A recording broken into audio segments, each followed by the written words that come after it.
সুপ্রিয় দর্শক শ্রোতা, আসসালামু আলাইকুম। রয়্যাল এগ্রো চ্যানেলের পক্ষ থেকে আপনাদেরকে সকলকে জানাচ্ছি আন্তরিক শুভেচ্ছা অভিনন্দন। আশা করি আপনারা সকলে ভালো আছেন। আপনাদের সুস্থতা কামনা করে আপনাদের মাঝে আবারও নতুন একটা ভিডিও নিয়ে আসলাম। তো আজকের ভিডিও জুড়ে থাকতেছে আসলে বাদাম বাড়িতে এক বিঘা মাটিতে কী পরিমাণ বাদাম চাষ করা যায়, কী পরিমাণ কাউনের ফসল ফলানো সম্ভব, সেই সম্পর্কে বিস্তারিত করবো। আশা করি সম্পূর্ণ ভিডিওটি জুড়ে আপনারা পাশে থাকবেন। তো চলুন আর কথা না বাড়িয়ে আমরা এই ভাইয়ের সাথে কথা বলবো, যিনি এই বাদামটা চাষ করতেছে, তার পাশাপাশি কাউনের চাষ করতেছে। ভাই আসসালামু আলাইকুম। হ্যাঁ, সালাম দিছি আপনাকে। আচ্ছা, ওয়ালাইকুম সালাম। আপনি ভালো আছেন? হ্যাঁ, আছি। তো আমরা দেখতে পাচ্ছি যে এই ক্ষেতে আপনি বাদাম চাষ করতেছেন, তার পাশাপাশি কাউন চাষ করতেছেন।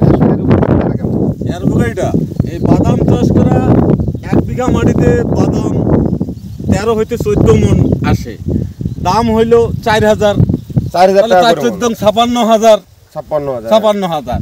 আর কাউন এই যে দেখতেছেন যে কাউনের শীষটা, এইরকম কাউন 1 বিঘা মাটিতে অন্তত 10 মন আসবে, 10 হইতে 12 মন। আসবে। কাউনের মন 1500 টাকা, 1500। তাহলে 10 15,000 হচ্ছে না?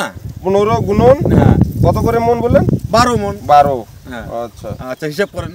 তাহলে হচ্ছে 12 গুণন 15। তাহলে হচ্ছে তো আপনার 18,000 টাকা। 18,000।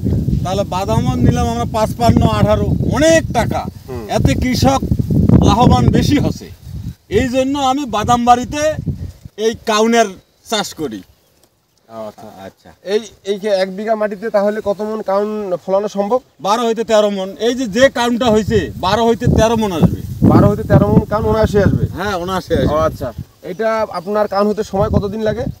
সময় বাদামের চেয়ে আগে হয় 3 মাস সময়। আচ্ছা, এটা মানে ফসলটা বপন করবে কিভাবে? এটা কি একসাথে বাদামের সাথে যখন বাদামের বীজটা বপন করার পরে এটাকে ছিটিয়ে দিবে?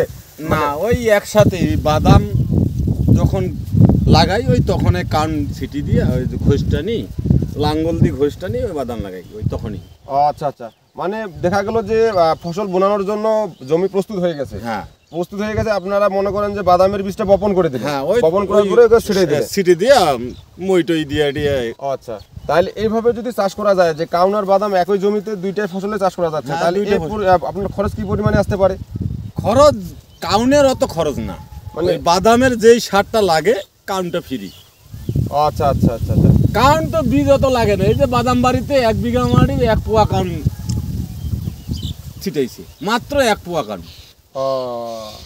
মানে দেখা গেল যে আসলে এটা মানে পাতলা করে ছিটাইছে, পাতলা করে মানে 1 পোয়াই লাগে না। এই যে 1 হাত 2 হাত বাদ, এতে পাতলা জিনিস হাওয়া বাতাস ভালো পায়, পোকা মাকড়ের অত্যাচার কম হয়। এই জন্য 1 পোয়াই যথেষ্ট।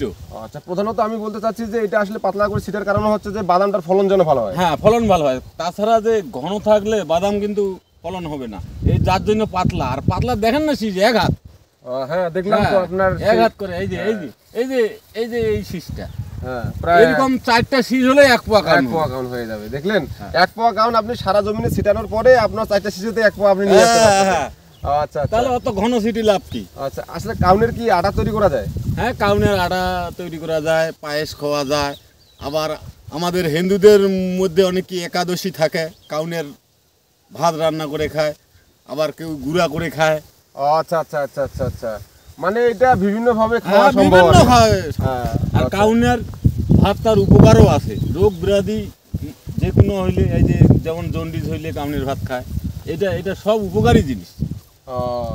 তাহলে দেখা গেল যে আপনার এই যে আপনি যে বাদামটা চাষ করতেছেন, এই বাদামটা গতবারে কত বিক্রি করছিলেন? গতবারে 1 মন বাদাম 4500-4300। আচ্ছা, এইবার আপনার কেমন একটা ধারণা যে বাদামের দাম এবার কমবে না বাড়বে? এখনো তো উঠে নাই, তবে বাদামের দাম বাড়বে। কেন বাড়বে? যে আকাশের বৃষ্টি নাই, ধূপের কারণে অনেকেই আবার সেচ দিছে, এত ফলন কম হইতে পারে, মানে আগের বারের চেয়ে। প্রখর রোদ চলতেছে, রোদের তাপমাত্রাটা বেশি করতেছে, এতে কি আপনার কি মনে হচ্ছিল যে বাদামের ফলনটা কম হবে না স্বাভাবিক আগের মতো হবে? মানে রস কম, এই কারণে ফল কম হইতে পারে। দেখা গেল যে প্রখর রোদ চলতেছে, রস নাই মাটিতে, আর মাটিতে রস না থাকলে তো এমনিতে যে কোনো ফলনের উদ্ভিদের ফলন একটু কম হবে। কারণ উদ্ভিদ কিন্তু বেঁচে থাকে শুধু রসের উপর নির্ভর করে, ঠিক আছে? এখন যদি সে পরিমাণ রস যদি সে তারা না পায়, গাছ উদ্ভিদ যদি না পায়, তাহলে অবশ্যই ফলনটা একটু কম হতে পারে। কম কম হইতে পারে, আবার হইতে পারে তো যে আপনি যেহেতু যারা অনেকে আমাদের দর্শক আছেন যারা আসলে বাদাম চাষ করেন, তা আপনার পরামর্শ কি, যে যারা বাদাম চাষ করতেছে তার পাশাপাশি কি কাউন্টার চাষ করতে পারবে? হ্যাঁ, এখন তো ওই একজনের দেখে এখন দেখেন যে সকলেই ওই বাদাম খেতে কান ছিটাইছে, দেখেন বাদাম বাড়িতে হ্যাঁ, না, দেখলাম, ওই যে এইদিকে পাশের রহরহ, ওই যে- হ্যাঁ, ওই যে হ্যাঁ। ওগুলা। হ্যাঁ। তো ঠিক আছে, আপনাকে অসংখ্য ধন্যবাদ। আর আপনার এইভাবে চাষ করে যাচ্ছেন, আপনি নতুন আবার নতুন চাষ নিয়ে আসবেন, অবশ্যই এইভাবে আপনি কৃষিকে এগিয়ে নিয়ে যাবেন। হ্যাঁ হ্যাঁ, তো ঠিক আছে, আপনাকে ধন্যবাদ। আচ্ছা ঠিক। তো দর্শক, ভিডিও আর দীর্ঘায়ু করতে চাচ্ছি না, এই বলে আমার ভিডিও সমাপ্ত করতে যাচ্ছি। তো আসলে আপনারা দেখলেন যে একই জমিতে কিভাবে ফসল ফলানো সম্ভব। হ্যাঁ, তো বাদাম চাষ করতেছে, তার পাশাপাশি কাউন চাষ করতেছে। আর আসলে আমাদেরকে কৃষিকে এখন এগিয়ে নিয়ে যেতে হবে। কৃষি আমাদের দেশের প্রধান একটা সম্পদ। কৃষি বাঁচলে আমরা বাঁচবো, আমাদের দেশ বাঁচবে, সবাই বাঁচবে। তো আসলে আমরা আগে এই প্রসেসটা দেখিনি, আর এই প্রসেসটা আসলে মানুষের মাথায় ছিল না। বর্তমানকার সময়ে মানুষের চিন্তাধারাগুলো আসলে ডিজিটাল এবং আধুনিক, এই জন্য মানুষ আধুনিক চাষ নিয়ে আসতেছে এবং আধুনিকভাবে চাষ করতেছে। তো দর্শক, আপনারা সকলে ভালো থাকবেন, সুস্থ থাকবেন, আপনাদের সুস্থতা কামনা করে আজকের ভিডিও পর্যন্ত শেষ করতেছি। আল্লাহ হাফেজ।